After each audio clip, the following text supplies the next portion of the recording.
Good morning to all.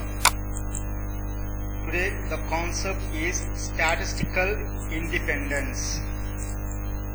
Consider two random variables x and y with events a equal to x less than equal to small x and b equal to y less than equal to small y for two real numbers x and y. The two random variables are said to be statistically independent if and only if the joint probability is equal to the product of the individual probabilities. Therefore, probability of x less than equal to small x comma y less than equal to small y equal to probability of x less than equal to small x into probability of y less than equal to small y. Here what they are telling, statistical independence can be defined as the joint probability is equal to the individual product of probabilities, individual probabilities, product of individual probabilities. Also, the joint distribution function is defined as f(x, y) of x, y equal to f(x) of x into f(y) of y. And the joint density function is also defined as f(x, y) of x, y equal to f(x) of x into f(y) of y. These functions give the conditions for two random variables x and y to be statistically independent. The conditional distribution function for independent random variables are given by f(x) of x by y equal to small y equal to f(x) of x by y equal to f(x, y) of x, y by f(y) of y equal to f(x) of x into f(y) of y by f(y) of y. So here we have applied the statistical independence, that is f(x, y) of x, y can be represented as f(x) of x into f(y) of y. Therefore, f(x) of x by y equal to f(x) of x. Also, f(y) of y by x equal to f(y) of y. Similarly, the conditional density function for independent random variables are f(x) of x by y equal to f(x) of x and f(y) of y by x equal to f(y) of y. Here the conditions on density function do not affect independent random variables. Next concept, sum of two random variables. Let x represent the information signal voltage and y represent noise voltage at some instant of time. Then the sum of two independent random variables x and y available at the receiver is w equal to x plus y.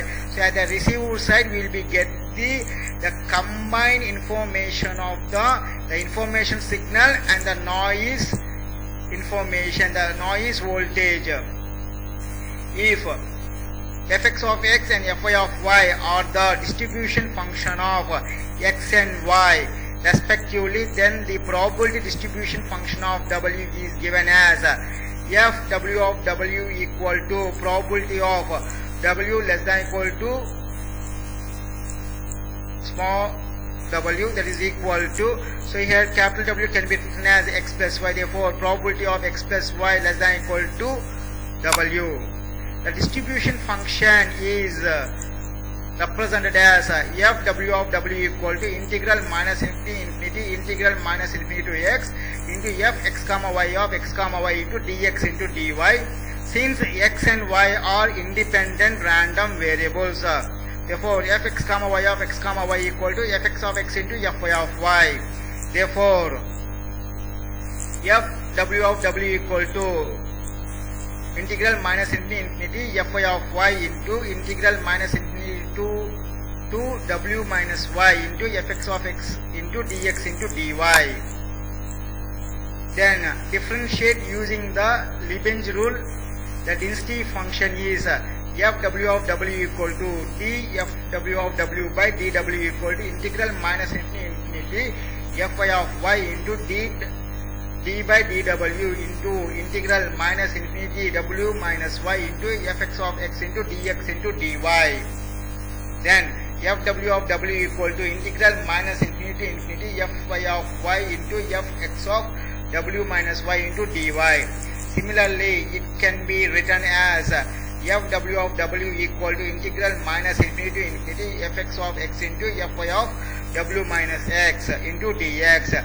This expression is also known as convolutional integral. It can be expressed as, so here the following expression is represented as a convolution integral, so it can be represented as fw of w equal to fx of x convolute fy of y. Hence, the density function of the sum of two statistically independent random variables is equal to the convolution of the individual density function. Here, so the following definition defines the following expression. Here what they are telling, the density function of sum of two statistically independent random variable is equal to the convolution of their individual density function. Here w equal to x plus y. Therefore, the sum of two statistically independent random variables is equal to the convolution of the individual density function. This is a convolution. These are individual density functions. Next concept, sum of several random variables. Consider that there are n statistically independent random variables. Then the sum of n random variables is given by. So before we have taken two random variables, that is sum of two random variables, but here we are taking the sum of n random variables. Therefore w equal to x1 plus x2 plus x3 plus and so on plus xn. Then the probability density function of w is equal to the convolution of all the individual density functions. This is given as fw of w equal to fx1 of x1 convolute fx2 of x2 convolute fx3 of x3 convolute and so on convolute fxn of xn. So before we have taken for the sum of two random variables, that's why they what we have got there, fw of w equal to fx1 of fx of x convolute fy of y. But here we have taken the n random variable, that's why we have got fw of w equal to fx1 of x1 convolute fx2 of x2 convolute fx3 of x3 convolute and so on convolute fxn of xn. So next concept, central limit theorem. So central limit theorem is very important theorem. It states that the probability function of a sum of n independent random variables approaches the Gaussian density function as n tends to infinity. Here what they are telling, if you have applying the probability function for sum of n independent random variables, for example, if you are going to be represent a particular person with n time, that is sum of n, then automatically a particular random variable will approach us to the Gaussian density function. So when a random variable will approach us to the Gaussian density function, when n tends to infinity,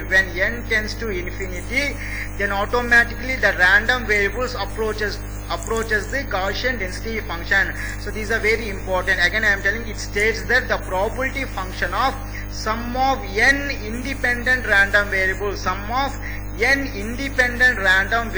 will approaches the Gaussian density function when n tends to infinity. So here the sum of n independent random variables will approaches the Gaussian density function when n tends to infinity.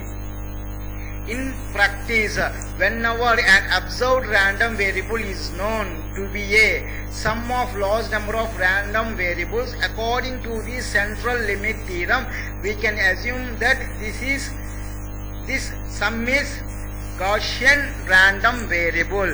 Okay, whenever a sum of n independent random variables will approach as the Gaussian density function when n tends to infinity for central limit theorem.